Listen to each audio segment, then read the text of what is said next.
Hey, welcome back.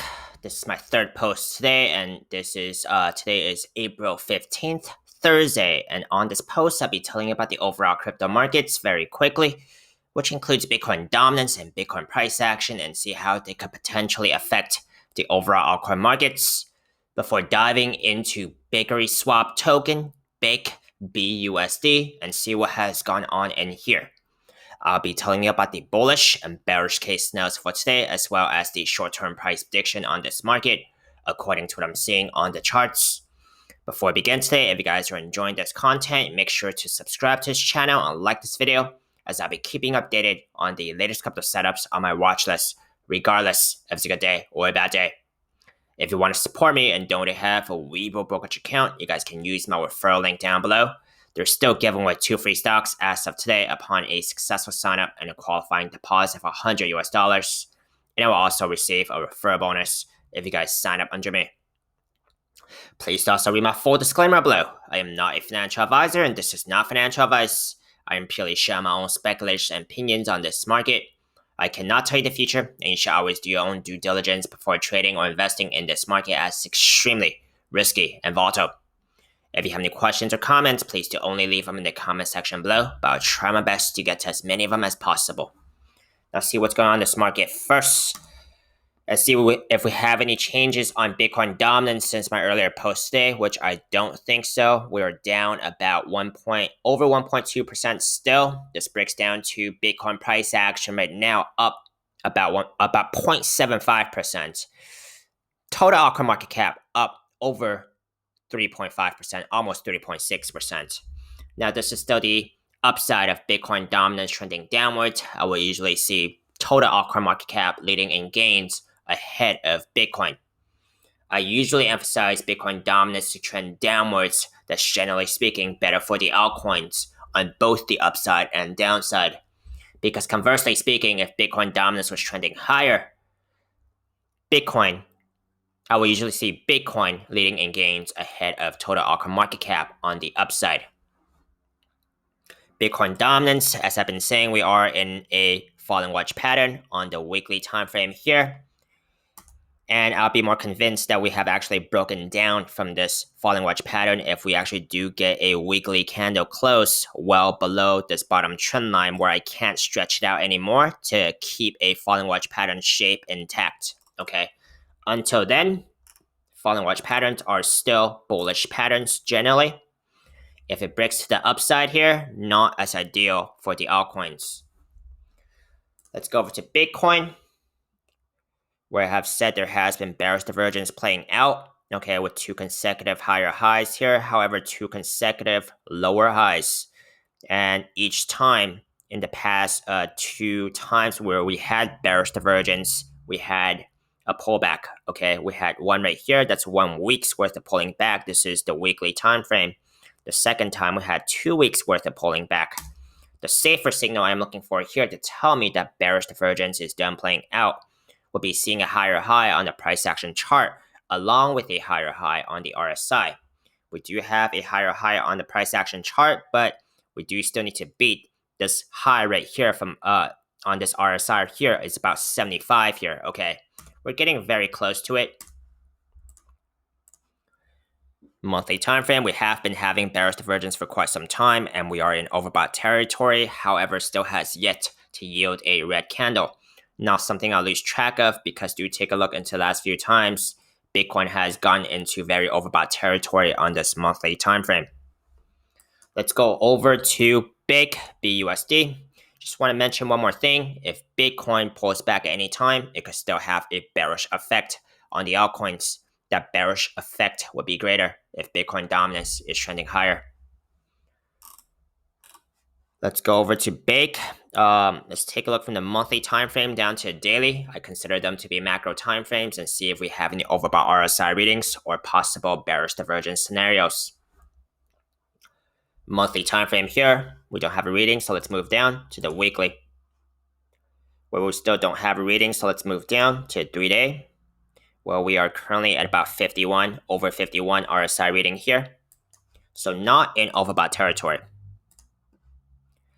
daily time frame, we have retreated back to about 61 here. And if the price action was to make a higher high, it does need to beat the last high RSI reading here of about 73 to negate bearish divergence. Let's take a look into what I could be dealing with here and what has happened since last time. Since last time, I did mention that there was a bigger falling wedge pattern here. Measured target out of that falling wedge pattern was about $2.75, slightly below $2.75. Adjusted for this breakout point. Price action did get a little bit of a rejection after breaking out of that falling wedge pattern and formed a double bottom pattern, which I did say last time, with the neckline to be about $1.20. Price action broke out of that double bottom pattern, exceeded its measured target, got as far as about $2.28 about there, okay? And right now, it did get rejected from that high there of about $2.28. This is what I'm estimating here because, and I'm saying estimating because I don't have two sets of swings, a full two sets of swings up and down, okay? I have I would say two sets of swings up, okay? However, just one set of swing down. I'm still looking for that second set of swing down to this bottom trend line here to validate this falling wedge pattern. Okay, so not validated, not completed, is still an early estimate, okay?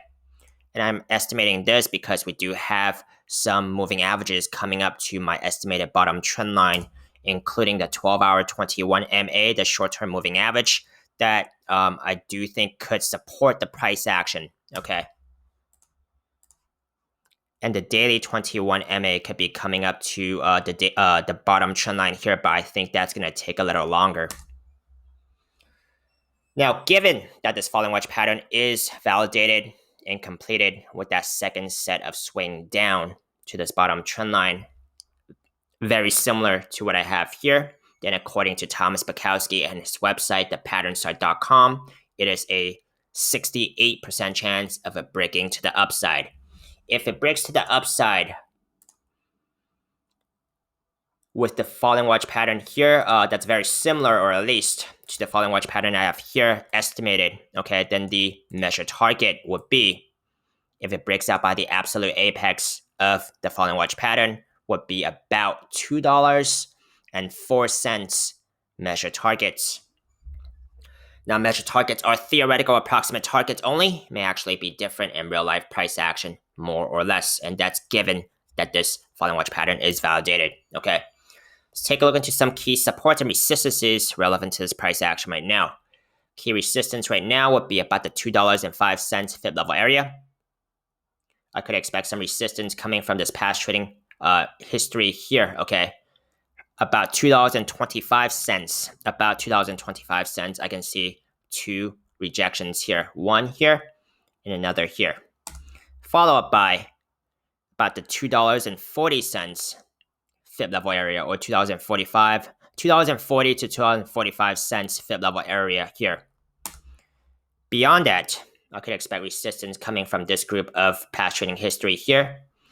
$2.70, right under $2.70. Next up would be about $3. Key support right now immediately would be about the $1.75 fib level area. Next up, about the $1.45 fib level area. Possible support here as well from past trading history, okay, about the $1.60. If the $1.45 fib level area does not hold, I could be looking at the daily 21 MA. Let's take a look into the bullish and bearish case scenarios here. Bullish case scenario, either the price action could break out of this estimated falling wedge pattern without validating it, okay, then I would have to disregard this measured target because it does not, then it would not have validated this falling wedge pattern, and I would disregard this measured target. But if the price action breaks out of this estimated pattern without validating it, that would still be bullish, in my opinion, anyways.